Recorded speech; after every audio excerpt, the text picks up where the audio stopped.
আসসালামু আলাইকুম। আসসালামু আলাইকুম ভিউয়ার্স। আমরা সিঙ্গাপুর রেল স্টেশনে এসেছি। এখানে জাস্ট আপনারা দেখছেন পিছনের এক অবরিত জায়গা। এটা সরকারি খাস জমি। এখানে অনেক জায়গা পড়ে আছে যেগুলো কোনো কাজে আসছে না। দীর্ঘদিন থেকে কাজে লাগানোর কথা, কিন্তু এগুলো রেল লাইন ছিল। প্রথম ১ number, ২ number, ৩ number rail line. তো ব্রিটিশ সময়ে থেকে এই রেল লাইনগুলো ছিল, কিন্তু এখন অকার্যকর হয়ে পড়েছে।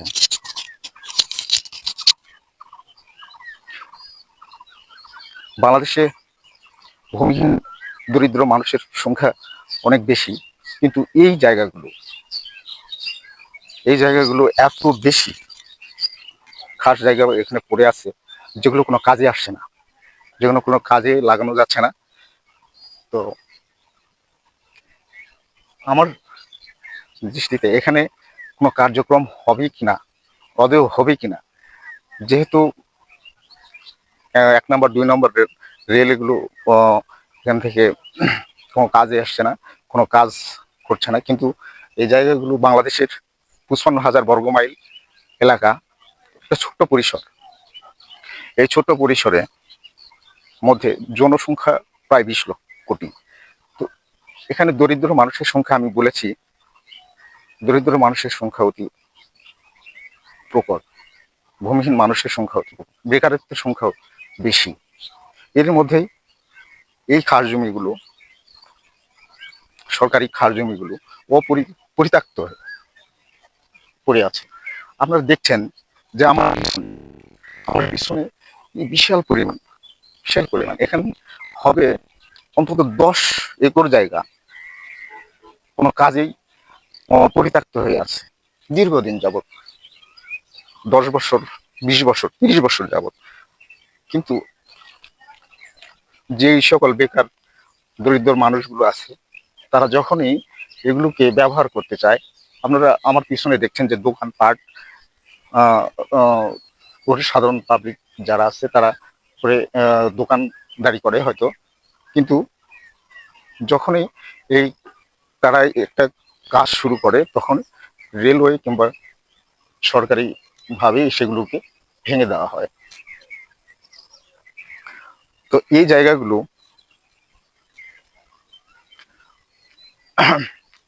একটা পরিকল্পনার বিষয় রয়েছে, যে এগুলোকে এইভাবেই বছরের পর বছর, শতকের পর শতক পড়ে থাকতে যাওয়া যায় না। সরকারের উচ্চ মহল যদি পরিকল্পনা করে, এইগুলোকে দরিদ্র ভূমিহীন মানুষ যদি এগুলোকে কাজ ব্যবহার করতে চায়, তাহলে তাদেরকে সুযোগ করে দেওয়া উচিত। কেননা তারা যখনই এটাকে ব্যবহার করতে চাইবে তারা যখনই এটাকে ব্যবহার করতে চাইবে, তখনই দেখা যাচ্ছে যে আহ, রেলওয়ে এগুলোকে ভেঙে ফেলে। তো সরকারের উচ্চ মহল এই ব্যাপারে পরিকল্পনা করে দেখবেন, আহ, আহ, এবং সুষ্ঠু একটি পরিকল্পনার মাধ্যমে এই জায়গাগুলো কত ব্যবহার করা সম্ভব কিনা, এবং কোনো, যেহেতু পরিত্যক্ত, দরিদ্র মানুষগুলো যারা আহ, বেকার বসে থাকে, যাদের হাতে কোনো কাজ নেই,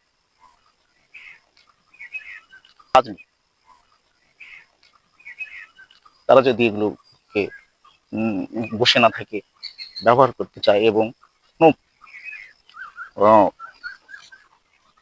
পরিকল্পনা গ্রহণ করতে চায়, তাহলে এখানে তার কি সরকারিভাবে সহযোগিতা করা হবে কিনা।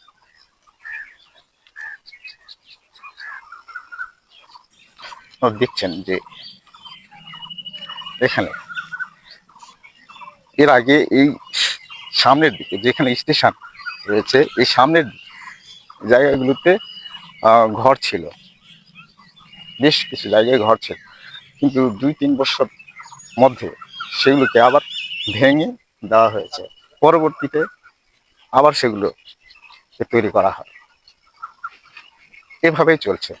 কিন্তু কেন চলে, কেন এগুলো ভাঙে, কেন এগুলো আবার মেরামত করা হয়, কোনো কাজ থাকে না, কোনো কাজ হয় না, পরিত্যক্ত হয়ে থাকে। এরকম হাজার হাজার স্টেশন রয়েছে বাংলাদেশে, যে